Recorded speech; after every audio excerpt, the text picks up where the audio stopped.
వందనాలు షాలో. మరి రేపు మనకి సబ్బాతు ఆరాధన ఉంటుంది అక్కడ మామూలుగానే యాజ్ యూజువల్ 4 గంటలకి. తర్వాత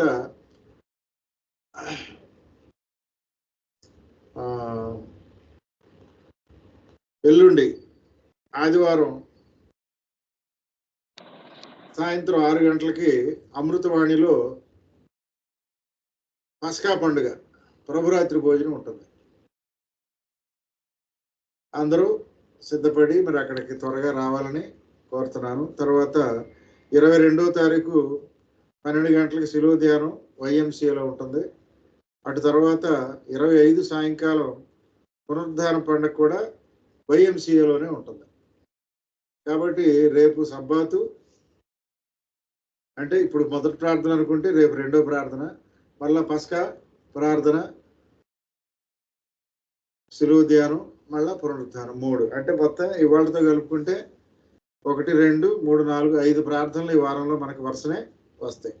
కాబట్టి అందరూ పాల్గొనాలని ఆశిస్తున్నాను. మరి తాహెర్ వాళ్ళ సంఘం నుంచి కూడా వస్తామని పోయిన వారం చెప్పారు. మరి మీ అరేంజ్మెంట్స్ ప్రయాణాలు చేసుకోండి అమ్మా. మరి అందరూ రావడానికి ప్రయత్నం చేయండి, సంతోషకరంగా జరుపుకుందాం. ఇంకా మీకు తెలిసిన వాళ్ళు ఎవరైనా వస్తే వాళ్ళు కూడా ఆహ్వానించండి. మరి అందరికి కూడా పస్కా పండుగ దీవెనలు దేవుడు అనుగ్రహించాలని మనం ప్రార్థన చేద్దాము. పస్కా యొక్క ప్రాధాన్యత ఇప్పుడు సాధారణ మనం ఇప్పుడు పస్కా చేస్తే ఆదివారం పస్కా ఏంటి అనేవాళ్ళు ఉంటారు. గుడ్ ఫ్రైడే శుక్రవారం ఉంటుంది కదా, ఆదివారం ఏంటి అనేవాళ్ళు ఉంటారు. కాబట్టి మనం దాని యొక్క నాకు తెలిసిన వాళ్ళని కూడా వ్యక్తిగతంగా నేను ఆహ్వానిస్తున్నాను. మీరైతే ఎవరిని ఆహ్వానిస్తున్నట్టు కనపట్లేదు. కాబట్టి ఈ సంవత్సరం కనీసం మీరు ఒకరినైనా ఆహ్వానించడానికి ప్రయత్నం చేయండి. ఎవరైనా మీ ఆహ్వానాన్ని మన్నించి వచ్చేవారు ఉంటే మాకు తెలియజేస్తే మనం దానికి సిద్ధపాటు కూడా చేసుకుందాం. కాబట్టి ఈ పస్కా పండుగను మనము ప్రచారం చేసే విధంగా, అంటే అందరికీ తెలిసే విధంగా మనం ప్రచారం చేయాలి అనేది అందరికీ మనసులో ఉండాలి. మేము ఆచరిస్తున్నాము అనేది మంచిది, ఆచరించడం మంచిది, కానీ మనం ఆచరించేది ఇతరులకి చూపించాలి. చూపించడానికి కొంతమంది సిగ్గుపడతారు, కొంతమంది మాకెందుకులే అనుకుంటారు. కాబట్టి ఇక్కడ మనము దేవుణ్ణి స్తుతించేటప్పుడు సిగ్గుపడనక్కర్లేదు.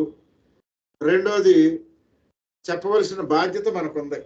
దేవుని యొక్క పండగల గురించి, సత్యం గురించి తెలిసిన వాళ్ళకి చెప్పాలి, వాళ్ళు ఆహ్వానించాలి. నేను ఒక్కడనే చెప్తే ఎంతమందికి ఏం చెప్తాను నేను. కాబట్టి మనం సంఘం విస్తరించాలి అంటే పండగలకి మనం కొత్త వాళ్ళని ఇన్వైట్ చేయాలి, కొత్త వారిని ఆహ్వానించాలి. ఇది పస్కా పండుగ, మీరు చేసేది గుడ్ ఫ్రైడే, అది మరి మీకు తెలియక తప్పు చేస్తున్నారు, ఇది సరి అయింది అని మనం వాళ్ళకి చెప్పాలి. ఏదో మేము సబ్బాతు ఆచరించేస్తున్నామని మనం అనుకుంటే దానివల్ల అంత ఉపయోగం ఉండదనేది వాక్యం ద్వారా నేను గ్రహించేది.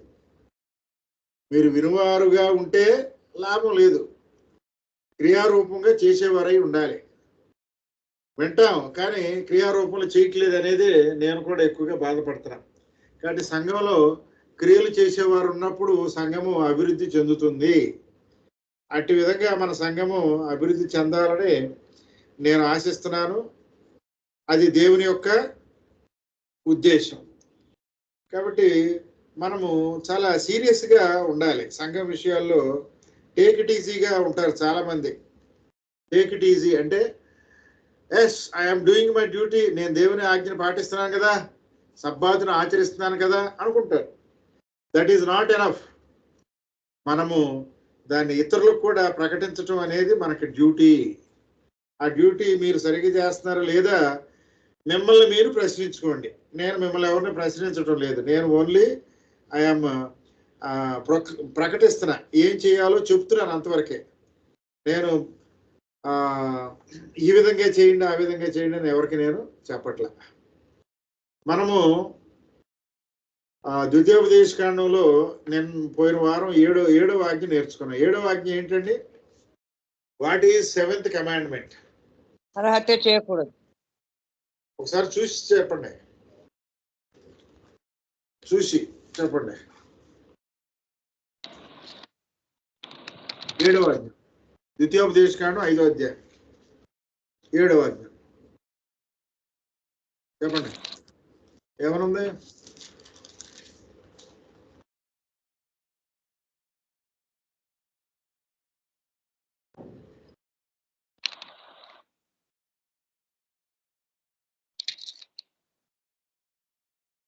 ఏడవ ఆజ్ఞ వ్యభిచరించకూడదు అని ఉంది.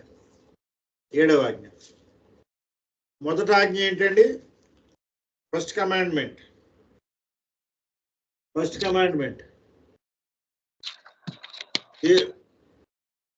యెహోవా దేవుడు, ఆయన్ని పూజించాలి, ఆయన్ని సేవించాలి. 2వ ఆజ్ఞ ఏంటి? వేరే ఏ రూపాన్ని చేసుకొనకూడదు, దేవుడు రోషం గల దేవుడు. 3వ ఆజ్ఞ ఏంటి? దేవుని నామమును వ్యర్థముగా ఉచ్చరింపకూడదు. 4వ ఆజ్ఞ ఏంటి? 4వ ఆజ్ఞ విశ్రాంతి దినం. ఇప్పుడు మళ్ళీ మొదటి ఆజ్ఞ ఏంటో చెప్పండి. మొదటి ఆజ్ఞ ఏంటో చెప్పండి.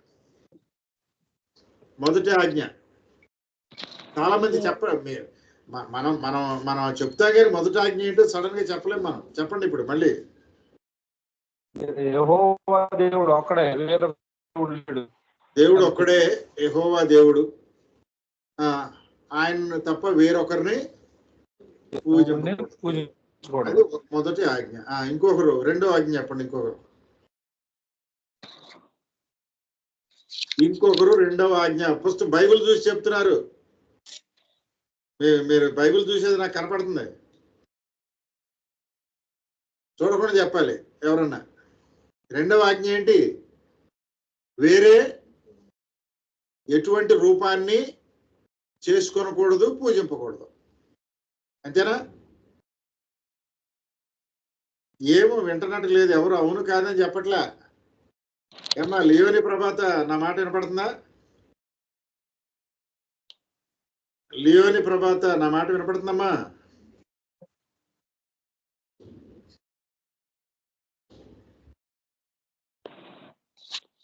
రెండవ ఆజ్ఞ విగ్రహం, ఏ విధమైన విగ్రహాన్ని చేసుకోకూడదు. ఎటువంటి రూపాన్ని, విగ్రహం అంటే ఎటువంటి రూపాన్ని చేసుకోకూడదు, దాన్ని పూజింపకూడదు అని చెప్పాను. 3వ ఆజ్ఞ చెప్పండి. బైబిల్ చూడకుండా చెప్పాలి టక్మంట.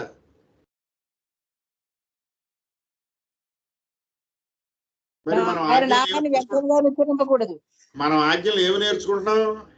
ఆయన నామాన్ని వ్యర్థంగా మిమ్మల్ని ప్రశ్నిస్తున్నా ఇప్పుడు చెప్పే ఆమెనే ప్రశ్నిస్తున్నా. ఆజ్ఞల్ని మనం వల్లిస్తున్నాం, టక్మంట ఎన్నో ఆజ్ఞ అంటే చెప్పలేకపోతున్నాం. కాబట్టి అసలు మన ఆజ్ఞలు మనకు తెలుసా? మన ఆజ్ఞలు మనకు తెలుసా? దేవుని ఆజ్ఞలు మనకు తెలుసా అంటే తెలీదు. ఖచ్చితంగా చెప్తున్నాను నేను. కాబట్టి మనము కేవలము కంఠస్థం చేసి దాన్ని వల్లిస్తున్నాము. ఎన్నో ఆజ్ఞ అంటే ఇప్పుడు ఇంతకాలం నుంచి మన జీవిత కాలంలో ఇప్పుడు ఎన్నో సంపాదనలు అయిపోయినాయి. ఎన్నో నేను ఒక ఆజ్ఞల్ని మీకు అందరికి నేను ప్రజెంటేషన్ ఇచ్చాను. మా ఇంట్లో లేదు అది. అందరి ఇళ్లలో నా పుట్టినరోజున, నా 60 సంవత్సరాల పుట్టినరోజున మీ అందరికీ 10 ఆజ్ఞలు ఫ్రేమ్ ఇచ్చాను నేను. మా ఇంట్లో లేదు. మేము అనుకున్నాం పెద్దది చేసుకుందాం అనుకున్నాం, ఇప్పుడన్నా చేయించుకోవాలి మేము.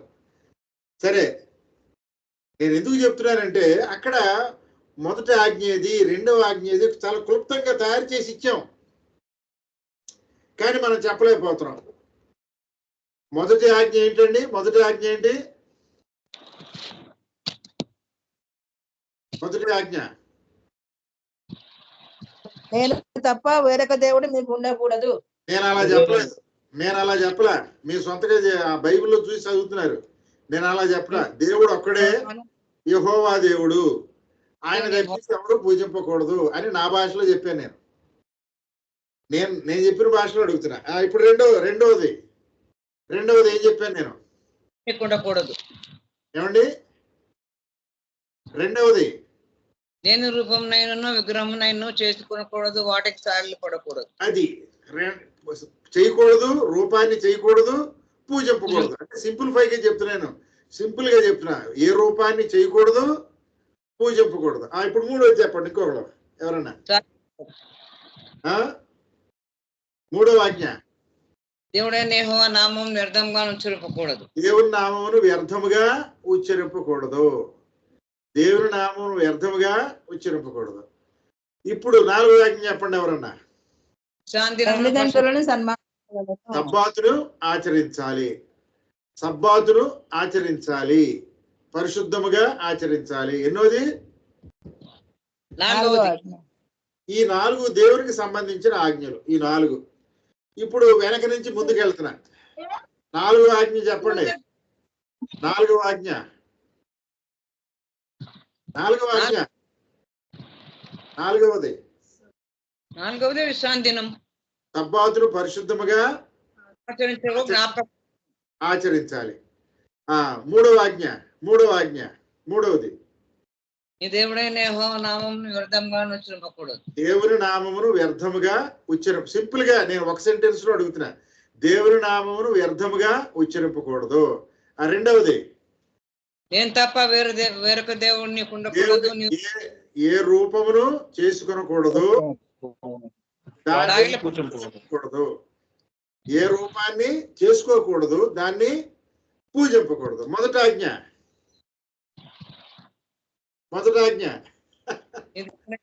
నేనే. దేవుడు ఒకడే, దేవుడు ఒకడే యెహోవా. ఎవరిని పూజింపకూడదు. ఇవి బాగా మనము మొదటి 4 ఆజ్ఞలు రాత్రి అంతా కంఠస్థం చేయండి. రేపు మళ్ళీ అడుగుతాను నేను. ఇకపోతే 5వ ఆజ్ఞ ఇంకొకరు చెప్పాలి. ఇప్పుడు 5వ ఆజ్ఞ 5 నుంచి 10 వరకు ఎవరికి సంబంధించినవి? తల్లిదండ్రులకు సంబంధించిన. 5వ ఆజ్ఞ ఏంటి? తండ్రిని సన్మానించాలి, తల్లిదండ్రుల్ని సన్మానించాలి. తల్లిదండ్రులు అంటే పెద్దల్ని, మన చుట్టుపక్కల ఉన్న సమాజాన్ని గౌరవించాలి అని నేర్చుకున్నాం. 6వది నరహత్య చేయకూడదు. అంటే మనిషిని చంపకూడదు. మనం అంటే దేవుని యొక్క రూపంలో ఉన్న మానవుణ్ణి చంపకూడదు. దేవుని యొక్క స్వరూపంలో ఉన్న మానవుణ్ణి మనము చంపకూడదు. కానీ వాళ్ళు ఎట్లా ఉంది, విచ్చలవిడిగా మనుషుల్ని చంపేస్తారు. ఇది ఎన్నో ఆజ్ఞ? నరహత్య చేయకూడదు. ఎన్నో ఆజ్ఞ? 6 చెప్పండి. 6వ ఆజ్ఞ. ఇప్పుడు 7వ ఆజ్ఞ వ్యభిచరింపకూడదు. 7వ ఆజ్ఞ ఏంటండి? వ్యభిచరింపకూడదు. 7వ ఆజ్ఞ వ్యభిచరింపకూడదు అనే దాని గురించి పోయిన వారం చాలా విషయాలు చెప్పాను. కాబట్టి ఇక్కడ మత్తయి సువార్త 5వ అధ్యాయంలో 27 నుంచి 30లో పోయిన వారం నేర్చుకున్న అంశాలని, వ్యభిచరించడం అంటే ఏంటి, వ్యభిచరించడానికి అక్కడ ఉదాహరణగా చూసాం. చూడండి 5వ అధ్యాయంలో 27 నుంచి 30లో చదవద్దు, చూడండి ఏమంటున్నాడు. హృదయములో పాపము చేయటం కూడా వ్యభిచారంతో సమానము. అంటే శరీరముతో పాపము చేయటమే వ్యభిచారము కాదు, హృదయముతో పాపము చేయటం కూడా వ్యభిచారమే. కాబట్టి ఇక్కడ మన హృదయం ఎన్నో కోరికలను కోరుతా ఉంటది, మన హృదయం వాంఛిస్తూ ఉంటది, కోరుతా ఉంటది. ఎవరికి తెలుస్తాయి మన హృదయంలోని కోరికలు? ఎవరికి తెలుస్తాయి? మన హృదయంలోని కోరికలు ఎవరికి తెలుస్తాయి? దేవునికి తెలుస్తాయి. ఓకే, తెలుస్తాయి. ఎవరి హృదయంలోని కోరిక? మీ హృదయంలోది మీకు తెలుస్తుంది, నా హృదయంలోది నాకే తెలుస్తుంది. నాలో ఉండే తప్పు ఎవరికి తెలుస్తుంది? నాకు తెలుసుద్ది. ఎవరిలో ఉండే తప్పు వాళ్ళకి తెలుసుద్ది. ఇది గమనించాలి మనం. మన తప్పులు మనకు బాగా తెలుసు, కానీ మనం ఏం చేస్తాము, అలా నల్ల కళ్ళద్దాలు పెట్టేసుకుంటాం, ఏదో ముసుగేసేసుకుంటాం, ఎరగనట్టుగా వెళ్ళిపోతాం. కాబట్టి మనము అక్కడ యేసు ప్రభు వారు ఏమన్నాడు, ఆ వ్యభిచారం చేసిన స్త్రీని వాళ్ళందరూ కూడా రాళ్లతో, ఇంత రాళ్లతో కొట్టి చంపేయడానికి వచ్చారు. ఏం చేయడానికి వచ్చారండి వాళ్ళు? ఏం చేయటానికి వచ్చి ఏమిటి ఎవరు సమాధానం చెప్పట్లా? వాళ్ళు ఏం చేయటానికి వచ్చారు? చంపడానికి వచ్చారు, నరహత్య చేయడానికి వచ్చారు. వాళ్ళు నరహత్య చేయడానికి వచ్చారు. చూడండి ఇక్కడ జరిగింది ఏంటో. అక్కడ ఆజ్ఞ ఏమి చెప్తుంది? నరహత్య చేయకూడదు అని చెప్తుంది. కానీ వీళ్ళు నరహత్య చేయటానికి రాళ్ళు పట్టుకుని వచ్చేసారు. ఏది చేయకూడదో దాన్ని చేయటానికి మాత్రం పరిగెత్తుకుని వెళ్ళిపోతాం మనం. మనలో కూడా ఆ పాపం ఉంటుంది. కాబట్టి ఇక్కడ ఆ యొక్క నరహత్య చేయకూడదు అనే విషయాన్ని మర్చిపోయి వీళ్ళు చంపేయడానికి వెళ్ళిపోతున్నారు. ఇంకేమనంటే ఏమన్నారు? ఆజ్ఞ మీరాడు, ఈ అమ్మాయి ఆజ్ఞ మీరింది కాబట్టి చంపేయాలి. అప్పుడు ప్రభు వారు ఏమంటున్నాడు? వాళ్ళ పాపాలన్నీ అక్కడ రాస్తున్నాడు.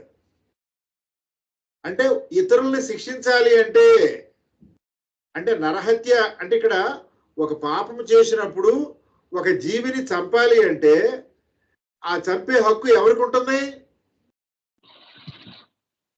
చెప్పండి, ఎవరికి ఉంటుంది? పాపము లేని వారికి ఉంటుంది, పాపము చేయని వారికి ఉంటుంది. కానీ మనం ఏమనుకుంటాము?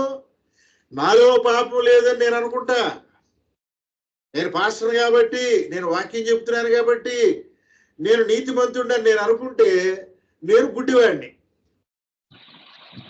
కాబట్టి ఇక్కడ మనం గ్రహించాల్సింది ఏంటి? ఇక్కడ మనలో ఉన్న పాపాలని మొదట గ్రహించాలి. మనం నన్ను నేను పరిశీలించుకోవాలి, నా హృదయాన్ని నేను పరిశీలించుకోవాలి.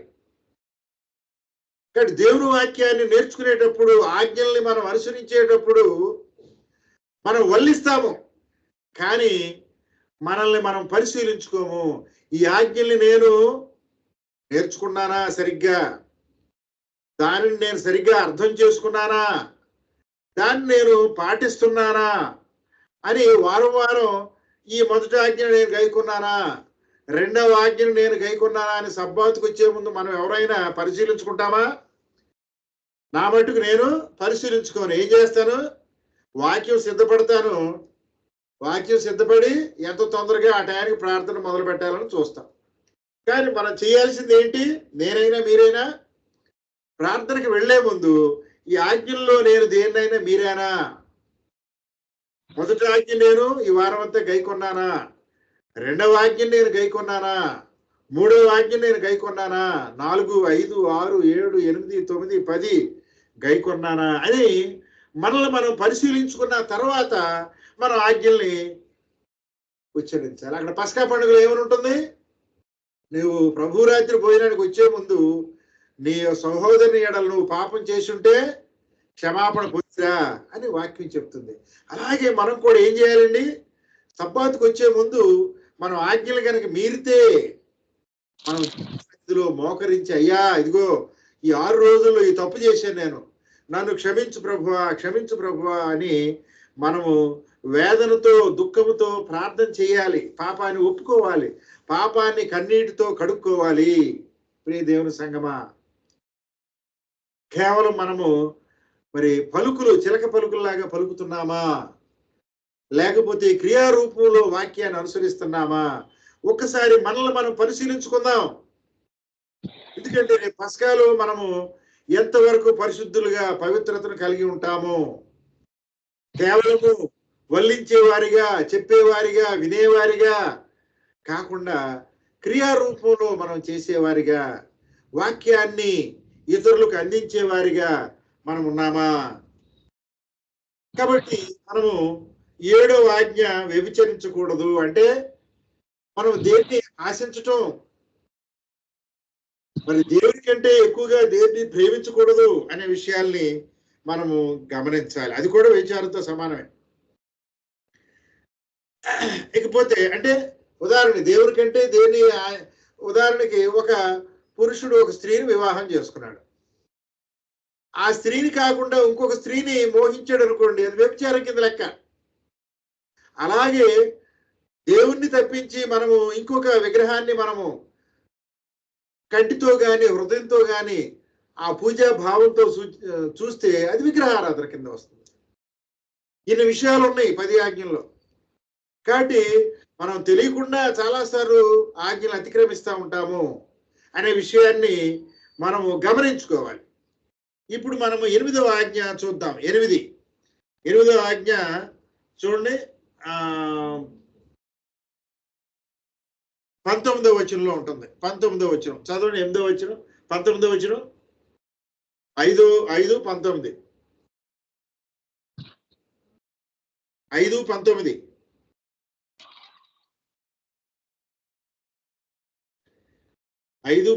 చదవండి. దొంగిలకూడదు. దొంగిలకూడదు. ఇంగ్లీష్ లో ఏముంది? Thou shall not steal అని ఉన్నది. Thou shall not steal. అంటే అర్థం ఏంటి? Steel. What is the meaning of steel? చెప్పండి.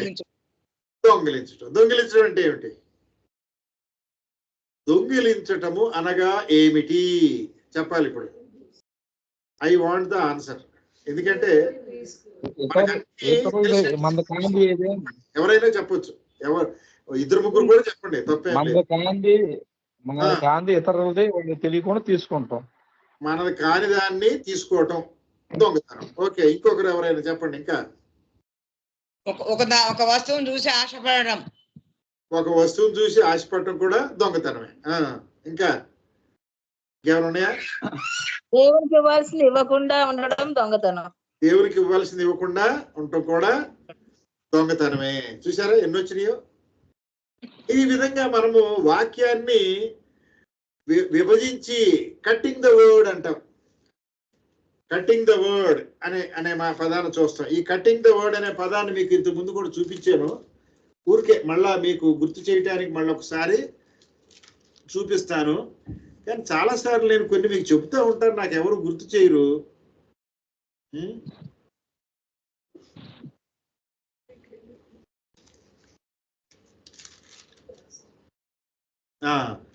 ఆదికాండం 15వ అధ్యాయంలో 17వ వచనం చదవండి. 17th verse 17.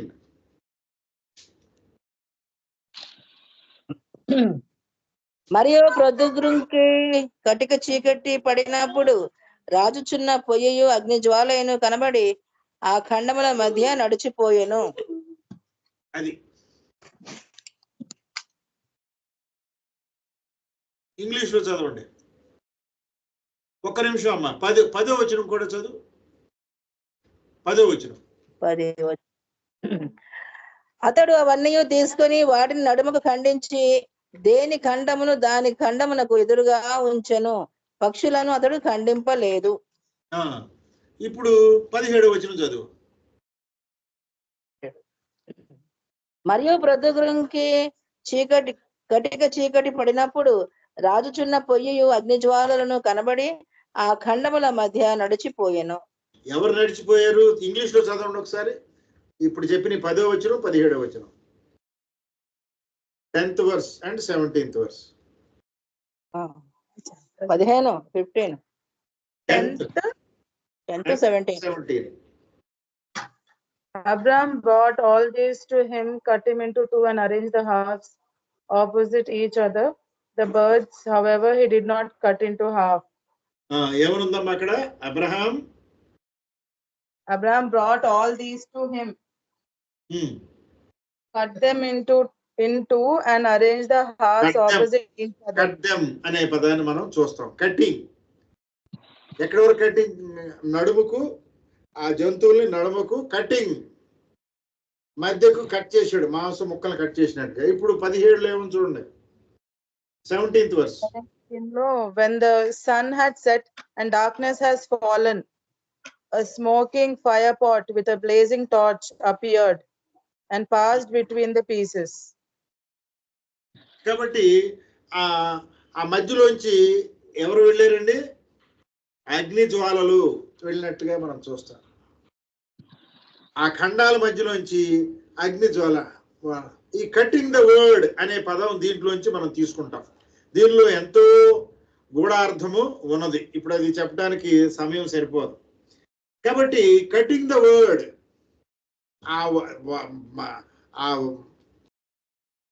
ఖండాల మధ్యలో ఏం వెళ్ళింది? అగ్ని జ్వాలలు వెళ్ళి. వాక్యాన్ని ఖండించినప్పుడు ఏమవుద్ది? మన హృదయము మండుతుంది.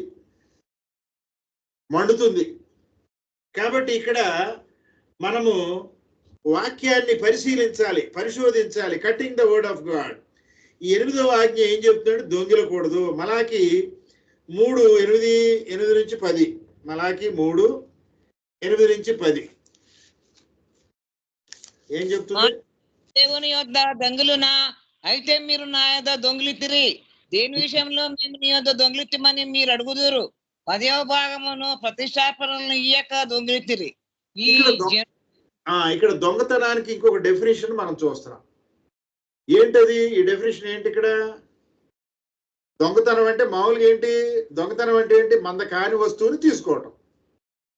మనది కాని వస్తువుని తీసుకోవటం దొంగతనం. మనది కాని వస్తువుని ఆశించటం కూడా అదే దొంగతనం కిందే వస్తుంది. ఇక్కడ ఏముంది? ఇవ్వవలసిన దాన్ని ఇవ్వకపోవటం. ఇవ్వవలసింది ఇవ్వకపోవటం. ఇక్కడ దొంగతనం ఏ యాంగిల్లో ఉంది? ఇక్కడ దేవునికి ఇవ్వవలసింది దశమ భాగం ఇవ్వకపోవటము దొంగతనముగా ఎంచబడింది. ఓకే, దశమ భాగం ఇవ్వకపోవటం దొంగతనముగా ఎంచబడినది. ఓకే, ఇది ఒక డెఫినేషన్. ఇంకొకటి చెప్తాను మీకు దీంట్లోంచే. నీ సహోదరుడు ఆకలిగా ఉన్నప్పుడు నువ్వేం చేయాలి? నీ సహోదరుడు ఆకలిగా ఉన్నప్పుడు ఏం చేయాలి?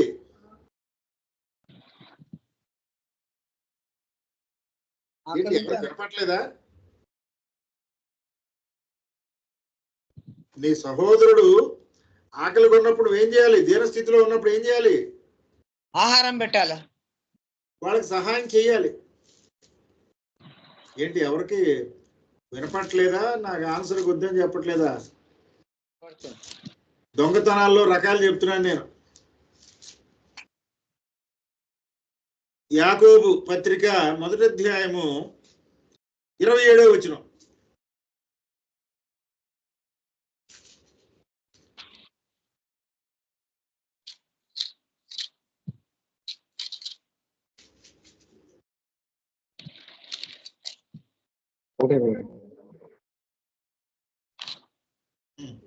ఒకటి 1:27 యాకోబు పత్రిక. తండ్రి అయిన పవిత్రమును నిష్కలంకమునైన భక్తి ఏదనగా దిక్కులేని పిల్లలను, విధవరాండ్లను వారి ఇబ్బందులను పరామర్శించుటయు ఇహలోక మాలిన్యము తన కంటకుండా తను తాను కాపాడుకుంటాయే. కాబట్టి నువ్వు ఎప్పుడైతే ఇతరులకు సహాయం చేస్తావో ఇహలోక మాలిన్యము నీకు అంటదు. అంటే పాప మాలిన్యము నీకు అంటదు. అంటే నీవు ఇతరులకు సహాయము చేయగలిగిన స్థితిలో ఉండి నువ్వు చేయకపోవడం కూడా దొంగతనమే. కాబట్టి మనము చాలాసార్లు నేనేమనుకుంటాను, నేను ఎవరిది నేను తీసుకోలేదు కదా, ఎవరు దొంగతనం చేయలేదు కదా అనుకుంటాం. ఇంగ్లాండ్లోనో ఎక్కడోనంట ఒక జడ్జి గారు ఒక పుస్తకాల షాప్కి వెళ్ళారంట. జడ్జి పుస్తకాల షాప్కి వెళ్ళిన తర్వాత అన్ని పుస్తకాలు తీసుకున్న తర్వాత ఒక పుస్తకం తీసుకుని పట్టుకెళ్ళిపోయాడు. వెనకాల పోలీసులు వెళ్ళి ఆయన అరెస్ట్ చేశారు. ఆయన ఎవరు? జడ్జి పొజిషన్లో ఉన్నాడు, కానీ ఏం చేశాడు? దొంగతనం చేశాడు. అంటే జడ్జి అయినంత మాత్రాన ఆయన లోపల ఉండే బుద్ధిలో మార్పు కలగలేదు. జడ్జిమెంట్స్ ఇస్తున్నాడు, తీర్పులు ఇస్తున్నాడు, కానీ ఆయన హృదయంలో పరివర్తన లేదు. అంటే మనం కూడా వాక్యం వింటాము, చెబుతాము, చదువుతాము, కానీ మనలో ప్రాక్టికల్గా ఆ మార్పు ఉండదు. కాబట్టి ఇప్పుడు మనం దేవుని వద్ద మనం దొంగతనం చేస్తున్నామా అంటే అందరం దొంగలమే. ఇక్కడ దొంగలు కాని వాళ్ళు ఎవరు లేరు అనే విషయాన్ని మనం గమనించాలి. 1 పేతురు 1వ అధ్యాయము 18-19 చూద్దాం. 1 పేతురు 1వ అధ్యాయము 18-19. పితృపారంపర్యమైన మీ వ్యర్థ ప్రవర్తనను విడిచిపెట్టినట్లుగా వెండి బంగారముల వంటి క్షయ వస్తువుల చేత మీరు విమోచింపబడలేదు, కానీ అమూల్యమైన రక్తము చేత, అనగా నిర్దోషమును నిష్కళంకమునకు గొర్రెపిల్ల వంటి క్రీస్తు రక్తము చేత విమోచింపబడుతురని మీరు ఎరుగుదురు కదా. కాబట్టి ఇక్కడ మనము మీ యొక్క పారంపర్యాచారం చొప్పున మీరు జీవిస్తున్నారు. మీరు దేవుని పిల్లలుగా పరిశుద్ధులుగా లేకుండా మీరు ఎలా ఉన్నారు? అపవాది సంబంధమైన, ఇక్కడ ఏమంటున్నాడు? వెండి బంగారము చేత మీరు విమోచించబడలేదు, కొనబడలేదు, కానీ పరిశుద్ధ రక్తము చేత మీరు విమోచించబడ్డారు. కాబట్టి ఇక్కడ మనము దేవుని యొక్క బిడ్డలుగా మనము విమోచించబడాలి. ఈ యొక్క పాప గుణాల నుంచి మనము విమోచించబడాలి అనే విషయాన్ని మనము గమనించాలి. తరువాత 1 కొరింథీ 6:20 చూద్దాం. 1 కొరింథీ 6:20.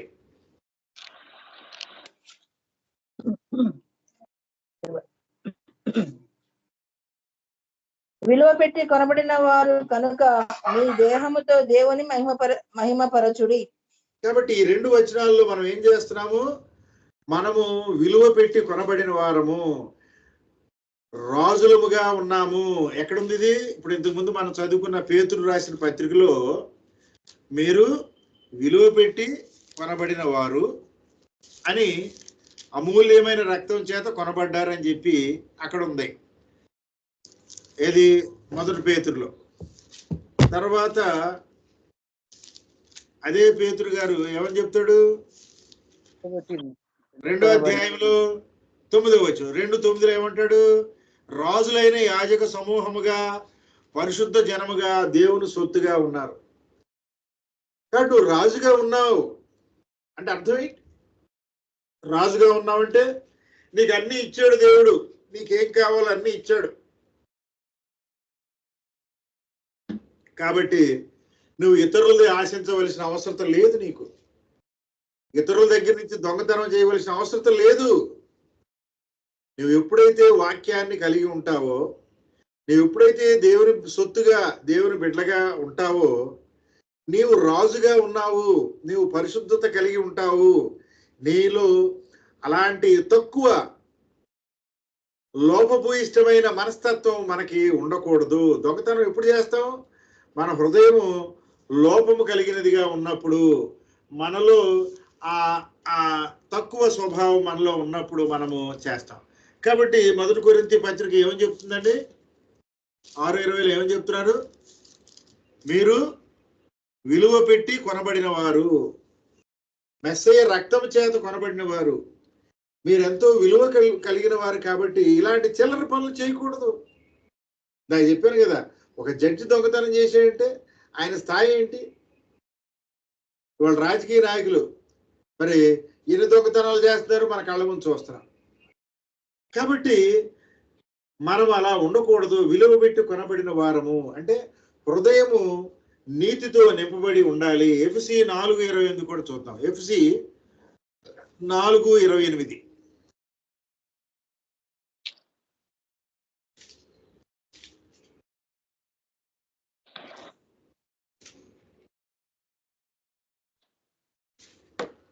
ఎఫెసీ 4:28.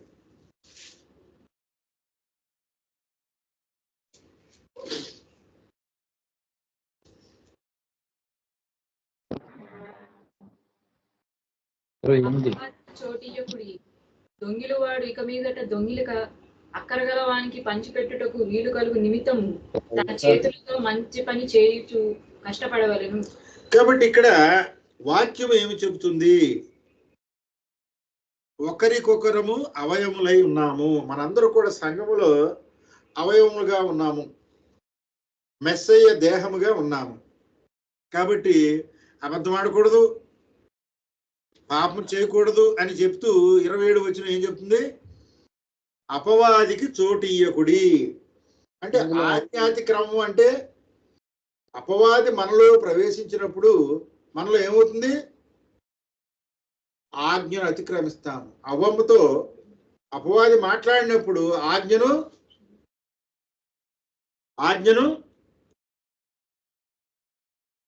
అతిక్రమించింది. ఎప్పుడైతే అవ్వమ్మతో అపవాది మాట్లాడిందో అవ్వమ్మ ఏం చేసిందండి? ఆజ్ఞను అతిక్రమించినది. కాబట్టి అపవాది మనలో ఉన్నప్పుడు, మన మీద పెత్తనం చేస్తున్నప్పుడు ఏమవుద్ది? ఆజ్ఞల్ని పాటించనీయుడు. దొంగిలు వాడు ఇక మీదట దొంగిలక అక్కరగలవానికి పంచిపెట్టాలి. అంటే నాకింత ఆస్తి ఉంది. పిసినారులు ఉంటారు కొంతమంది, ఇంత ఆస్తి సంపాదించుకుంటారు, ఒక్కడికి ₹1 ఎవరు. కానీ ధర్మశాస్త్రం ఏం చెప్తుంది? దేవుడు నీకు ఇచ్చిన దాంట్లో దేవునికి ఇవ్వాల్సింది దేవునికి ఇవ్వాలి, దశంభాగం దేవునికి ఇవ్వాలి. అది కాకుండా ఇంకా మనము చుట్టుపక్కల ఉన్న మిగతా దాంట్లో మనకు ఇవ్వగలిగినంత పేదలకు మనం సహాయము చెయ్యాలి. ఇవన్నీ కూడా ధర్మశాస్త్రంలో ఉన్నాయి క్లియర్గా. కేవలము దశంభాగం ఇచ్చేస్తే సరిపోదు. దశంభాగం ఇచ్చి ఆజ్ఞను పాటిస్తున్నాను అనుకుంటే సరిపోదు. 90% నీది కాదు, 10% దేవునికి ఇచ్చిన తర్వాత 90%లో నీ చుట్టుపక్కల మరి ఇశ్రాయేలీయుల సమాజంలో వాళ్ళు కొన్ని పండగల సమయంలో పేదలను పిలిచి వాళ్ళకి దాన ధర్మాలు చేస్తారు.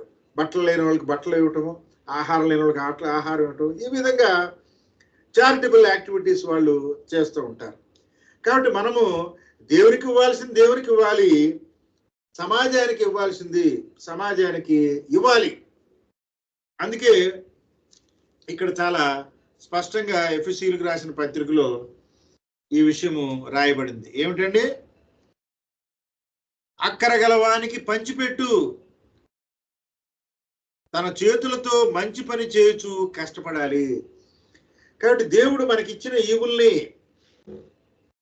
ఎన్ని బిల్డింగ్లు కట్టేసుకుందాము, ఎంత ఆస్తి బ్యాంక్ బ్యాలెన్స్ చేసుకుందాము అనే ఆలోచనలతో కాకుండా నాకు ఉన్న దానిలో నేను కొంత ఇతరులకు సహాయం చేయాలి. మనం అడుక్కు తినే స్టేజ్లోకి వెళ్తూ ఇతరులకు సహాయం చేయమని నేను చెప్పట్లా, లేకపోతే ఆస్తి మొత్తం ఇతరులకు సహాయం చేయమని చెప్పట్లా.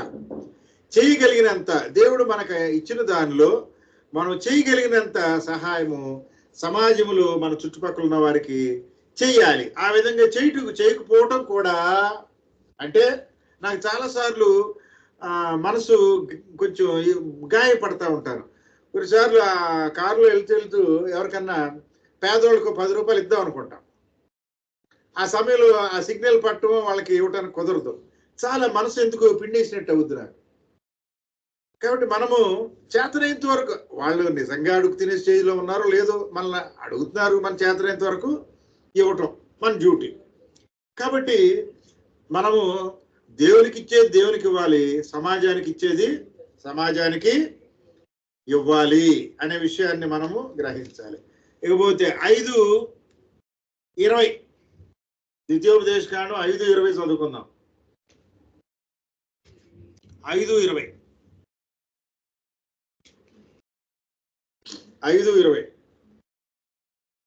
ద్వితీయోపదేశకాండము 5:20. నీ పొరుగువాని మీద అబద్ధ సాక్ష్యము పలకకూడదు. అబద్ధ సాక్ష్యము పలకకూడదు. ఎవరి మీద? పొరుగువాని, ఇతరుల మీద. కాబట్టి ఈ 6 ఆజ్ఞలు ఏవైతే ఉన్నాయో తల్లిదండ్రులు, ఎవరు వాళ్ళు? తల్లిదండ్రులు అంటే ఎవరు? నీ పక్కన ఉన్న వాళ్ళే, నీకు జన్మనిచ్చిన వాళ్ళు, వాళ్ళు కూడా నీకు పొరుగు వాళ్ళే. అంటే పొరుగు వాళ్ళు అంటే అర్థం ఏంటి? సాటి మనుషులు అని అర్థం. ఇక్కడ పొరుగువారు అంటే మన ఇంటి పక్క వాళ్ళు, ఇది కాదు డెఫినేషను. పొరుగువారు అంటే దాని అర్థం ఏంటి? మన యొక్క ఫెలో హ్యూమన్ బీయింగ్స్. వాళ్ళలో మన తల్లిదండ్రులు ఉంటారు, మన అన్నదమ్ములు ఉంటారు, మన ఇంటి పక్కన వాళ్ళు ఉంటారు, విదేశస్తులు కూడా ఉంటారు. Any human being. ఇక్కడ పొరుగువారు అంటే అర్థం ఏంటండి? Who is the neighbour?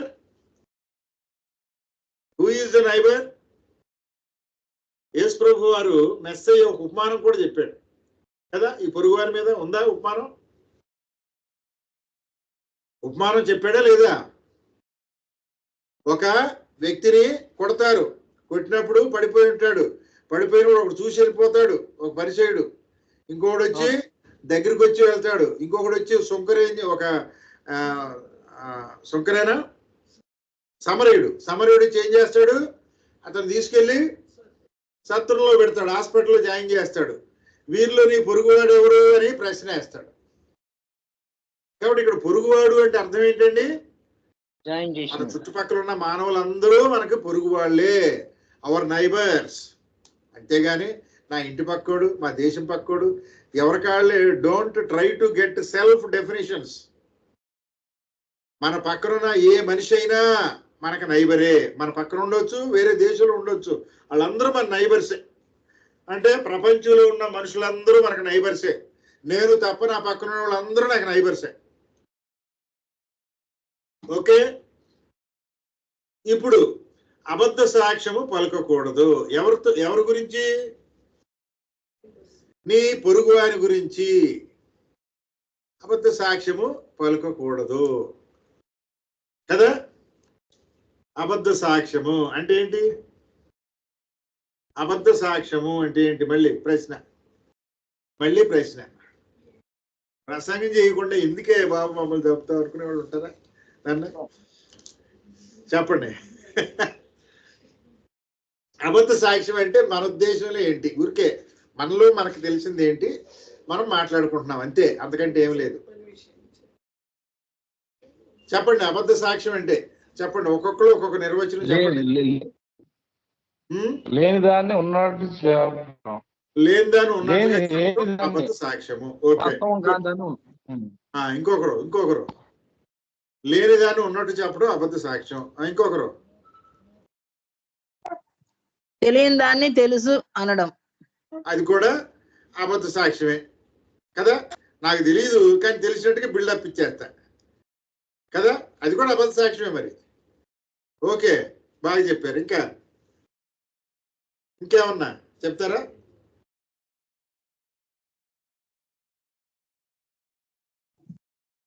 Okay, వాక్యాల్లో ఏమన్నాయో కొంచెం చూద్దాం. కొన్ని కొలసీలకు రాసిన పత్రిక 3:9. కొలసీలకు రాసిన పత్రిక 3:9. టైం అయిపోయిందా?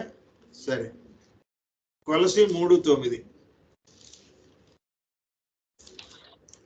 కొలసీలకు రాసిన పత్రిక 3:9.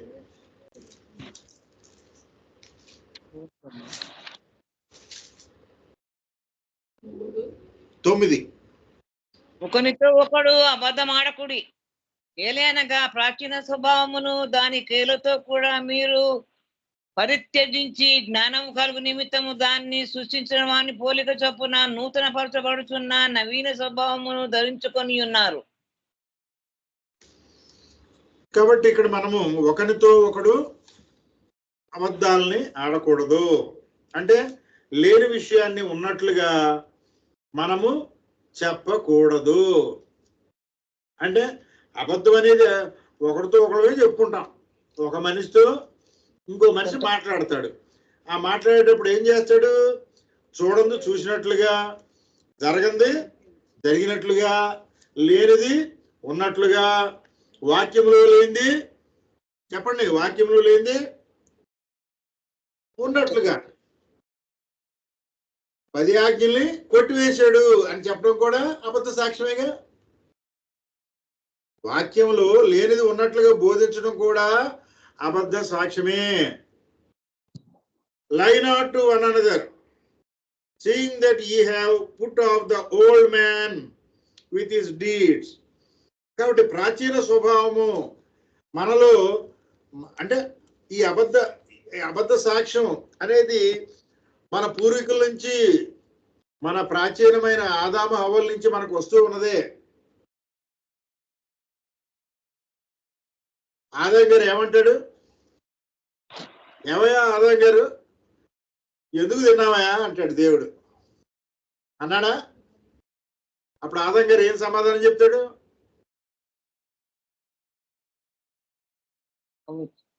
ఆదాం గారు చెప్పింది ఏంటి సమాధానం? సరే చూపిస్తానులే, మీరు ఎందుకు కష్టపడటం. తీయండి ఆది కాండము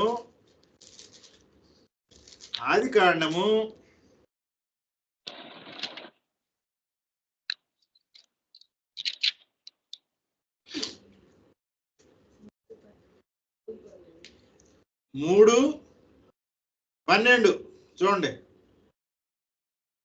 అందుకు ఆదాము, నాతో నుండుటకు నీవు నాకు ఇచ్చిన ఈ స్త్రీ ఆ వృక్ష ఫలములు కొని నాకు ఇయ్యగా నేను తింటున్నా. నేను తప్పెవరిదంటే? తప్పెవరిదని చెప్తున్నాడు.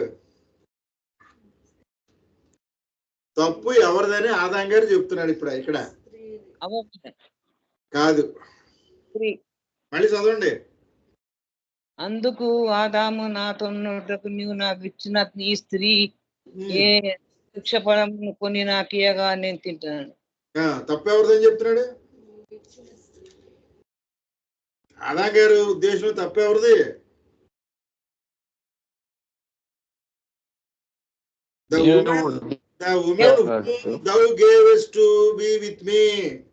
దేవుడు ఇచ్చిన స్త్రీ.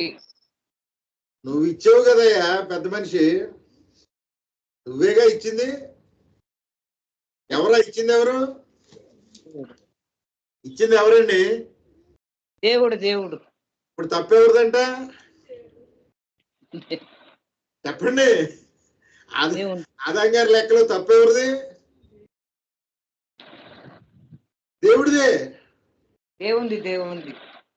అర్థమైందా? మనిషి ఏం చేస్తాడండి? తప్పు పొర్రపాటున ఒప్పుకోడు. దేవుందే. నువ్వు ఇచ్చేవయ్యా అమ్మని, నాదేం తప్పు. చూసారా? కాబట్టి మనలో ఉండే పాపపు స్వభావము ఎలా ఉంటుంది? దేవుని మీదే అబద్ధ సాక్ష్యము పలుకుతాం మనం కదా. ఆదాము నుంచి వచ్చిన ప్రాచీన స్వభావము. కాబట్టి మన యొక్క స్వభావం ఎంత ఘోరమైందో ఆలోచించుకుంటే మన మీద మనకే అసహ్యము వేస్తుంది కదా. కాబట్టి మన యొక్క అసహ్యమైన ఈ స్వభావాన్ని పరిశుద్ధమైన ఆ దేవుని కుమారుడు తన్ను తాను సమర్పించుకుని మనల్ని ఏం చేశాడు? పవిత్రంగా మార్చాడు. నిజంగా ఎంత గొప్ప ధన్యత. కాబట్టి ప్రియ దేవుని సంగమా, మనము ఎటువంటి వారము? నీచులము, పాపాత్ములము, దేవుని సన్నిధిలో పరిశుద్ధతలో ఉండడానికి అర్హత లేని వారం. కాబట్టి ఈ పస్కా పండుగ రోజున ఆ యొక్క పరిశుద్ధ రక్తానికి సాదృశ్యముగా ఆ ద్రాక్షారసము, ఆయన దేహానికి సాదృశ్యము రొట్టెను ద్రాక్షారసం తీసుకొని ప్రతి సంవత్సరం కూడా ఆయన్ని మనము జ్ఞాపం చేసుకుంటాం. ఓకే, మిగతా భాగాన్ని వచ్చే వారం పూర్తి చేసుకుందాం. ఎంత ఇవాళ? మంచిది, ప్రార్థన చేసుకుందాము.